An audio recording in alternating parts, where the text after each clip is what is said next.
Acesta este cel mai adânc defileu din Europa, iar noi ne aflăm chiar deasupra lui, bucurându-ne de o priveliște încântătoare. Primul lucru pe care l-am remarcat a fost culoarea. Acest albastru deschis, lăptos, o culoare atât de frumoasă. Asta însă nu este totul pentru acest episod. Nu se putea o vizită în Muntenegru fără a vă arăta minunatul lac glacial Crnoiezero sau Black Lake.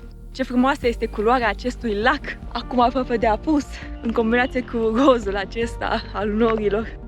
Bine v-am regăsit! Vă salut de pe meleaguri străine de această dată. Suntem în Muntenegru pentru a doua oară. Noi am mai fost acum 2 ani, chiar cam 2 ani fix se fac în această perioadă. Am fost în mai, acum 2 ani, acum este luna iunie. Și am revenit aici pentru a descoperi și alte locuri pe care nu le-am văzut data trecută, dar și pentru a vă arăta vouă niște locuri frumoase pe care le-am văzut, dar nu am apucat să le explorăm cum trebuie ultima dată când am trecut pe aici. Ce o să facem în această perioadă cât o să stăm aici? O să facem și trasee, o să vizităm și orașe, poate și plaje, o să vizităm mai multe feluri de obiective turistice, nu o să fie doar despre munți și despre trasee montane, însă am început destul de lejer. Primul nostru obiectiv este canionul Tara.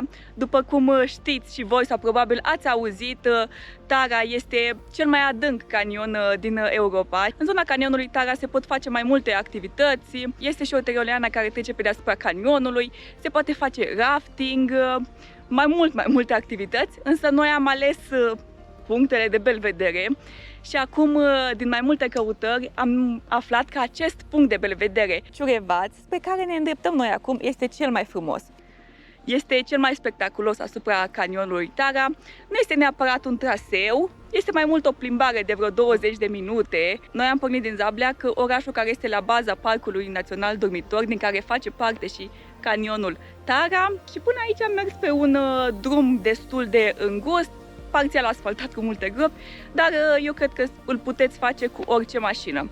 Am parcat mașina, am plătit taxa de intrare în parc, care este de 5 euro de persoană, și acum ne îndreptăm spre punctul de belvedere.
Și după cum vedeți, am ajuns deasupra celui mai mare canion din Europa.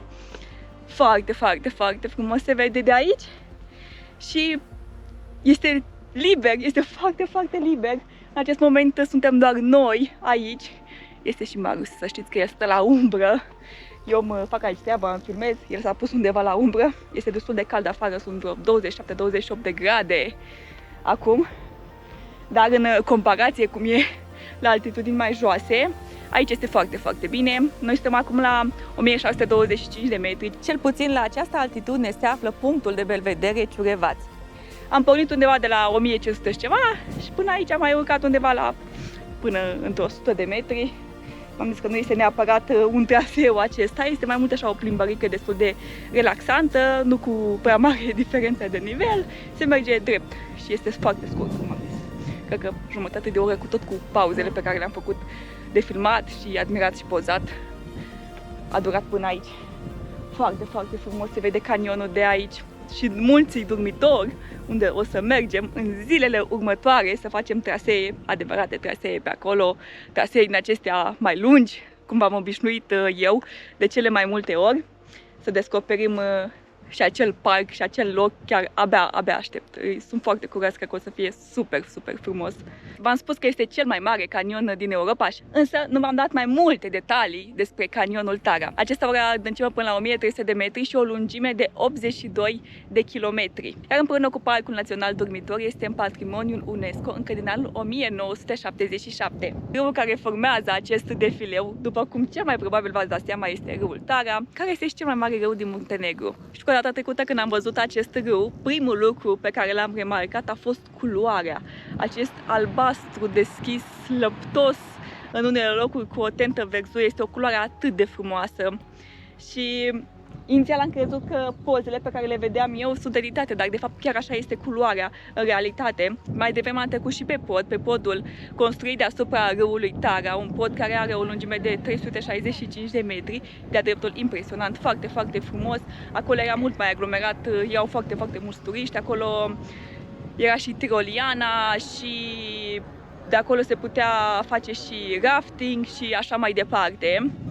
Acolo se vedea foarte, foarte bine culoarea acestuia, cât de clară este apa, cât de frumoasă este această culoare, cât de limpede, și există și o explicație științifică pentru această culoare.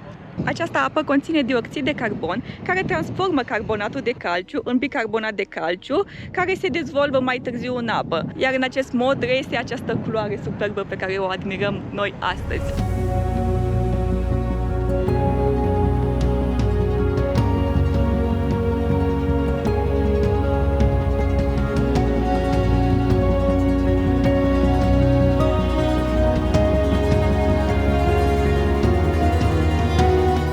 Frumoasă belvederea. Eu am văzut poze de acolo, nu foarte multe informații nu am găsit pe net despre locul acela. Eu l-am găsit întâmplător pe hartă, punctul acela, când căutam un punct de belvedere asupra canionului, în afară de cel de pe pod. Că acolo era destul de aglomerat și nu mi se pare neapărat spectaculos. Bine, este frumos, se vede și frumos de acolo, nu zic nu. Doar că e mult mai frumos acesta, se vede mult mai în ansamblu și este și un picuț de efort să ajungi aici. Totuși, îți ia jumătate de oră, cam așa. Dar este foarte, foarte, foarte frumos traseul acesta. Chiar mi-a plăcut, scurt, dar frumos. Este un traseu perfect pentru cine începe drumețiile pe munte. Nici nu ai nevoie de echipament special, deși eu aș recomanda o pereche de încălțăminte cu talpă aderentă, ori o pereche de Adidas de trail, ori niște bocanci, aș recomanda, nu niște bocanci foarte grossi, la ce călduri sunt, n-aș recomanda o pereche de bocanci foarte grossi și foarte rigizi prin aceste zone foarte călduroase, cel puțin în această perioadă nu. Dar nu pune nicio problemă, nu sunt porțiuni expuse, nu sunt puncte unde urcări, coborâri abrupte, este foarte, foarte lejer traseul, poate să-l facă chiar oricine, nicio problemă.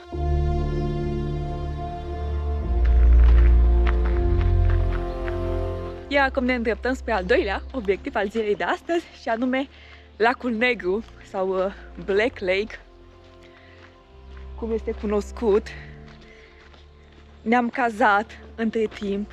Suntem cazați foarte, foarte aproape de Black Lake. Suntem chiar la 5 minute de mers pe o potecuță prin pădure și ieșim un pic la lac. Cazarea noastră se cheamă Dormitor Apartments. Este o cazare destul de drăguță, adică amplasarea, am ales-o pentru amplasare. Este amplasată foarte, foarte aproape de intrarea pe cam toate traseele care merg spre casa principală a Munților Dormitor. Principalul motiv ca să putem intra repede pe traseu, să nu mai pierdem timp cu mașina, să o lăsăm. Mâine o să facem un traseu mai lung. Dar acum mergem până la lac, dăm o tură de lac.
Ce frumoasă este culoarea acestui lac, acum aproape de apus. Este un albastru așa închis, un pic spre bleu marin, în combinație cu rozul acesta al norilor de pe cer. Foarte, foarte frumos acest contrast. Data trecută nu mi-a plăcut atât de mult acest lac. A fost frumos, dar știu că am prins foarte, foarte cald. Și bine, era și la prânz. Și nu am făcut traseul din jurul lui pentru că era foarte cald. Bine, nu este un traseu marcat acesta din jurul lacului. Este o potecuță, de fapt sunt două lacuri. Cred că ați văzut pe Planet Dog, sunt două lacuri, acesta mai mare, pe lângă care am mers noi, și cel micuț din spate. Am trecut și pe lângă cel din spate, numai că încă nu am făcut și bucla în jurul lui pentru că nu mai aveam timp, pentru că a pus soarele acum și nu ne-am permitea timpul să facem și bucla aceea, deci nu ne-a fi luat foarte mult, cred că vreo 30-40 minute, însă deja începe să se întunece și trebuie să ne întoarcem la cazare, să ne odihnim pentru mâine. Nu v-am spus că acesta este un lac glaciar și după cum vedeți, nu este nimeni pe aici. Avem lacul doar pentru noi. Asta îmi place când vin undeva foarte dimineața sau foarte seara, este că e liber și putem să ne bucurăm în liniște de toate peisajele, de toate imaginile și chiar acum am prins foarte, foarte frumos peisajul și lumina aceasta a fost extraordinar, nu mi-a de apus. Sunt foarte multe locuri, foarte multe băncuțe și foișoare unde puteți sta, admira lacul, admira priveliștea. Apreciez foarte, foarte mult acest detaliu. Este și un restaurant, chiar pe mal, în partea aia, se pot închiria bărci, mai multe activități. Întrerup un pic seria obiectivelor din Muntenegru pentru a vă explica pentru început cum am ajuns aici și pentru cei care nu au mai fost niciodată să vă dau câteva informații care v-ar fi de ajutor când doriți să vizitați Muntenegru. Noi am pornit din București și prima noastră oprire în Muntenegru a fost Zabliac. Din București până în Zabliac poate dura cu mașina undeva între 14 și 16 ore. Noi am ales o noapte de cazare în Serbia, noi am stat în Zlatibor. Până în Zlatibor, cu pauze din București, am făcut undeva la 12 ore. În aceste 12 ore sunt incluse și pauzele pe care le-am făcut noi, pauzele de masă, pauzele în benzinării și așa mai departe. Noi din țară am ieșit de pe la porțile de Fier 2 și chiar începând de la 5 km înainte să ajungem în vamă, credeam că am greșit noi drumul sau ceva s-a întâmplat pentru că nu era nimeni, deci nu era nicio mașină, niciun om, nimica. Deci că eram în vestul sălbatic, nimic. Și când am ajuns în vamă era un singur câine acolo și apoi a ieșit o doamnă de la ghișeu de acolo să ne verifice documente. Deci pur și simplu a fost liber, nu am întâlnit pe nimeni în acea vamă, nu am stat la nicio coadă, absolut nimic. În Serbia, în schimb, drumurile, o parte au fost bune, o parte au fost proaste. De pe noi și Waze-ul ne-a băgat pe niște drumuri atât de înguste și atât de puțin frecventate, probabil că vrea să ne bage pe scurtături. Însă, acele scurtături ne-au făcut să parcurgem mult mai mult timp decât am fi parcurs dacă am fi mers pe drumurile principale. Așa că după ce ne-am băgat de câteva ori pe drumuri din astea secundare, am ales să mergem doar pe drumurile principale și să nu mai ascultăm de indicațiile lui. Nu am prins aglomerație nici când am intrat în Muntenegru, a fost destul de liber la vamă, cred că au fost una-două mașini în fața noastră, dar foarte, foarte liber, n-am avut acolo nicio problemă. Având în vedere că Muntenegru nu este în Uniunea Europeană, a trebuit să ne luăm o cartelă pentru a putea să ne descurcăm mult mai ușor acolo cu hărțile, cu locațiile, de a ajunge mult mai ușor într-o parte și în alta. Pentru că hărțile offline nu erau foarte precise, am ales să ne cumpărăm o cartelă. Pe o cartelă cu un tera de net, noi am dat 20 de euro. În Muntenegru, o să scăpați de grijă, moneda este euro, nu trebuie să mai schimbați bani și să vă complicați cu conversiile și așa mai departe. Am luat o cartelă de 20 de euro, este valabilă 30 de zile. Noi am ales această variantă pentru că am vrut să avem, este și variantă de 15 euro cu 500 de giga, ceva de genul. Noi ne-am ales un tera, am zis să avem. Oricum, diferența dintre 15 și 20 de euro era extrem de mică, așa că nu avea rost. Noi am luat de la Telecom, undeva din Zabliac, nici nu ne-am complicat prea mult să căutăm o altă rețea. Nouă ne-a mers foarte, foarte bine Telecomul cât am stat în Muntenegru și pe hotspot și așa mai departe. Limita de viteză, să știți că Muntenegru este 80 de km pe oră și să știți că poliția nu apare cam peste tot pe Waze. Deci aveți grijă să nu depășiți limitele de viteză pentru că ați începe vacanța cu o neplăcere, cu o amendă. Vă recomand cam oriunde ați sta în Muntenegru să vă luați cazare cu parcare dacă veniți cu mașina. Pentru că cam peste tot este foarte, foarte aglomerat, este o țară destul de turistică, sunt foarte mulți turiști străini și mai ales în sezon este foarte greu să găsiți loc de parcare și dacă veniți dimineața de vreme sau seara târziu e posibil să găsiți locuri, dar în orele de vârf foarte greu să găsești un loc de parcare și cel mai bine este să vă luați o cazare cu parcare. Scăpați de grija parcării și de plata parcării, în unele locuri se plătește, în alte locuri nu se plătește. Cel mai sigur, cazare și cu parcare. Din ce am văzut pe Booking, majoritatea cazărilor oferă și parcare, așa că nu o să fie chiar atât de greu.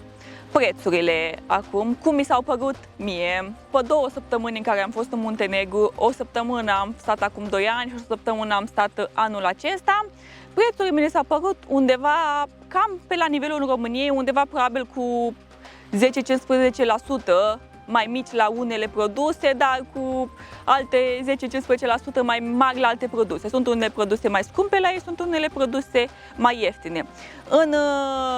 Ca să fac o comparație, partea de nord a țării este mai ieftină, găsiți și cazări, și mâncare, și activități mai ieftine. În schimb, partea de sud este mai scumpă. Tot ce înseamnă litoral, tot ce înseamnă coasta adriatică este scump. Acolo o să întâlniți prețuri, o să vedeți diferențe foarte, foarte mari de preț între nord și sud. Chiar și la supermarket o să vedeți aceste diferențe de preț. La cazări nu mai zic, la cazări undeva cu 50% cred că sunt mai scumpe cazările în sud față de cum sunt în partea de nord a țării. În partea de nord puteți găsi și cazări ok la 30-40 de euro, să fie cât de cât decente. În schimb, în partea de sud, dacă nu dați mai mult de 50-60 de euro și vreți să fie cât de cât aproape de obiectivele turistice, nu prea aveți șanse să găsiți ceva foarte, foarte ok, mai ales în sezon, doar dacă prindeți o ofertă sau ceva, dar în general, partea de sud, undeva peste 50-60 de euro, pornește o noapte de cazare.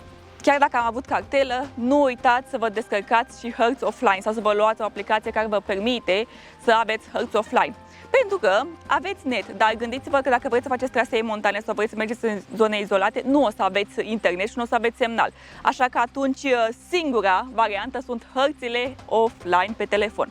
Eu pentru hărți pe telefon, în ceea ce privește traseele, în ceea ce privește navigația, orice, eu folosesc aplicația mapi.cz de la Cehia. Este o aplicație gratis, o folosesc de peste 2 ani de zile, o folosesc atât în România cât și în străinătate, are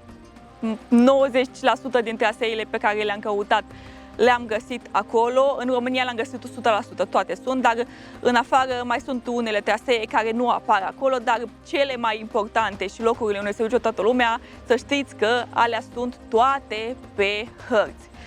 V-am zis că este gratis, vă puteți descărca tot așa hărțile offline gratis și apoi nu mai aveți nicio problemă în ceea ce privește navigația și mai ales dacă vreți să mergeți în munți și poate vă dați seama că nu știți pe unde o să o luați, pe ce potecuță, stânga, dreapta, este foarte, foarte important să aveți hărți offline pentru că în munți, cel puțin prin păduri sau prin chei sau prin zonele de acestea acoperite, cel mai probabil nu o să aveți semnal sau o să aveți foarte, foarte prost și decât să aveți probleme, să vă rătăciți sau să vă bateți capul pe acolo pe unde să mergi stânga sau dreapta, cel mai bine este să aveți hărți offline. Acesta este primul episod cu obiective pe care le-am vizitat noi de această dată în Muntenegru. Vor mai fi încă câteva episoade, deci să știți că asta nu este tot ce v-am arătat, acesta este doar prima parte, însă să știți că vor urma mult mai multe locuri superbe. Chiar este o țară ce merită descoperită, așa că stați alături de mine pentru acest parcurs Muntenegru și o să descoperiți chiar niște locuri foarte, foarte frumoase. Poate unii dintre voi le-ați vizitat, dar sunt sigură că sunt și multe persoane care se uită, care nu au fost niciodată în Muntenegru sau poate se gândesc să se ducă și nu știu ce o să facă acolo sau cum este țara. Tot ce vă pot spune acum este că este o țară foarte, foarte sigură, este o țară turistică. Noi nu am avut absolut nicio problemă pe nicăieri. Oamenii sunt foarte, foarte săritori, așa că dacă doriți să descoperiți Muntenegru și ce are acesta de oferit, stați alături de mine și o să descoperiți în următoarele episoade mult mai multe locuri superbe.